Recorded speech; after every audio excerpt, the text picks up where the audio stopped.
আসসালামু আলাইকুম রহমতুল্লাহ। Welcome to technology. Hello friends, WhatsApp.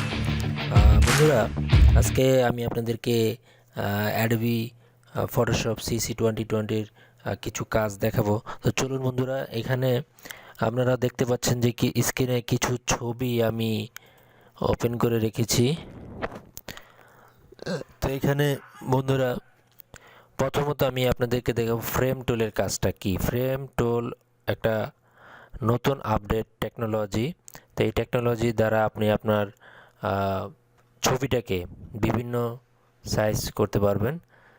তো চলুন বন্ধুরা, এখানে আমি ফ্রেম টুলটা নিলাম। ফ্রেম টুলটা আমি জাস্ট যে কোনো একটা সাইজে আমি আমার যে ছবিটা দেখতে পাচ্ছেন ছবির উপরে আমি রাখলাম। ওকে বন্ধুরা, দেখুন খুব ইজিলি স্পিডলি আপনার ছবিটাকে ফ্রেমের ভিতর বন্দি করে রাখলাম উইথাউট ক্রপ। আপনি আপনার যে কোনো ছবিকে আপনি যে কোনো সাইজের করতে পারবেন উইথাউট ক্রপ। এটা একটা মাস্কিংয়ের মতন, যেটা আমি অ্যাডোবি ইলাস্ট্রেটরও করতে পারি। দেখুন বন্ধুরা, এই ছবিটাকে আমি দেখুন বন্ধুরা, খুব সহজেই ইজিলি আপনার ছবিটাকে আপনি ফ্রেমে রাখতে পারবেন। দেখুন, আপনি যদি চান যে আপনার ছবিটাকে বিভিন্ন জায়গায় আপনি বিভিন্ন বিভিন্ন রাইট সাইডে নিতে পারবেন, লেফট সাইডে আপ ডাউন করতে পারবেন এই ফ্রেমের ভিতর রেখেই।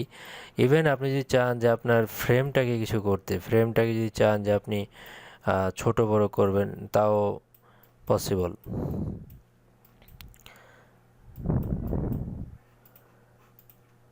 দেখুন বন্ধুরা, খুব সহজেই আপনার ছবিটাকে আমি এভাবে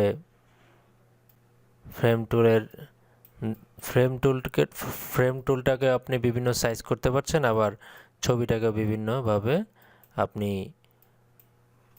এডিট করতে পারছেন। তো বন্ধুরা, তারপর আমি যেটা দেখাবো সেটা হচ্ছে আপনার আইড্রপার টুল। আইড্রপার টুল আমরা খুবই জনপ্রিয় টুল।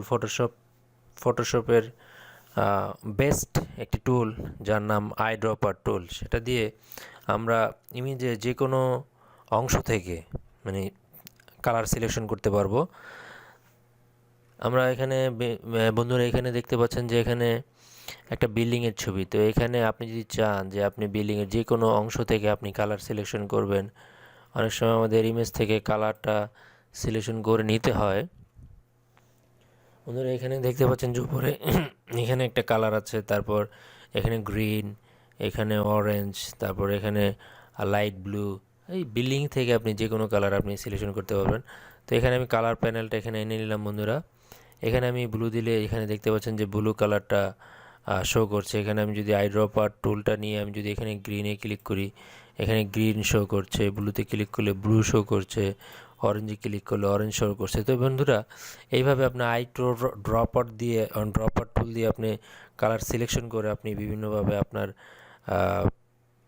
কালারটাকে তৈরি করতে পারেন। আর তারপরে যে কাজটা হচ্ছে বন্ধুরা, এখানে দেখতে পাচ্ছেন যে এখানে রুলার টুল ওপরে যে টুল দুটি দেখতে পাচ্ছেন, এই কাজটা বন্ধুরা আবার নেক্সটে আপনাদেরকে দেখাতে হবে। এখানে দেখালে আসলে বুঝবেন না, এটা পরবর্তী টিউটোরিয়ালের কাজ। এখানে রুল টুলের যে কাজটা হচ্ছে সেটা হচ্ছে যে ধরুন আপনার ছবি আপনি অনেক সময় আমরা স্ক্যান করে থাকি। স্ক্যান করা কিছু ফাইল যেটা আমাদের অ্যাঙ্গেল হয়ে থাকে। তো অ্যাঙ্গেলটাকে আমরা সহজে কিভাবে সোজা করব, মানে স্ট্রেইট করব। তো চলুন বন্ধুরা দেখা যাক। এখানে আমি জুম টুলটা দিয়ে আমি আর একটু আমাদের আর্টবোর্ডটাকে আমি ছোট করে নিচ্ছি।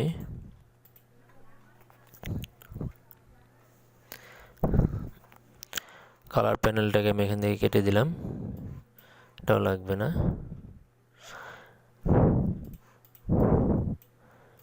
এখানে যে এই ছবিটা দেখতে পাচ্ছেন বন্ধুরা, এটা দেখেন অনেকটা অ্যাঙ্গেল হয়ে আছে। অনেক সময় আমরা যখন একটা ছবিকে স্ক্যান করার সময় ছবিটাগুলো আপনার স্ট্রেট ছবিটা সোজা থাকে না, একটু অ্যাঙ্গেল থাকতে পারে। তো অ্যাঙ্গেলটাকে আমি সহজেই যদি সোজা করতে হয়, এখানে আমি রুলার টুলটা নিব, এটা নিয়ে জাস্ট এইভাবে এখান থেকে এইভাবে সিলেকশন করব। ছবিটাকে আমার অবশ্যই সিলেকশন থাকতে হবে। এভাবে নিয়ে এখানে বন্ধুরা খুব সহজ একটা কাজ, যেটা আপনাকে আপডেট দিয়েছে। আপনি উপরে দেখবেন, আপনি যখন এখানে সিলেকশন করে উপরে দেখতে পাচ্ছেন এখানে আছে স্ট্রেইট লেয়ার। তো আমি এখানে ক্লিক করব। দেখুন বন্ধুরা, যে ছবিটা আপনার সিলেকশন ছিল ওই ছবিটাকেও অটো সোজা করে দিয়েছে খুব নিখুঁতভাবে। জাস্ট এইটাও আমি যদি এভাবে যদি আমি চাই যেটাকে আমি সোজা করব, জাস্ট এটাকে আমি এভাবে নিলাম। এখানে জাস্ট উপরে দেখতে পাচ্ছেন যে